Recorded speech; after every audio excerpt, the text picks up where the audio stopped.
Hey everyone, this is Tim from Your Six Studios. Today in this video, I'm going to show you how to invert the controls on your Xbox Series X controller.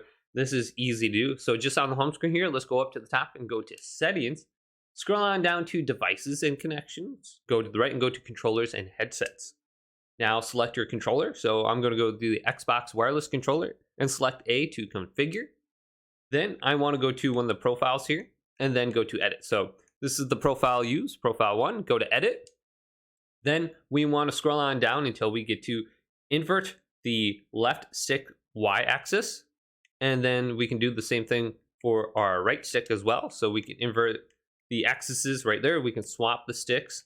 We can swap the triggers, or we can turn on or off the vibration. So you do have that option right there. But hopefully this video did indeed help you out. Did leave it a big thumbs up. And subscribe to my channel down below for more tech up videos coming up next on Your Six Studios.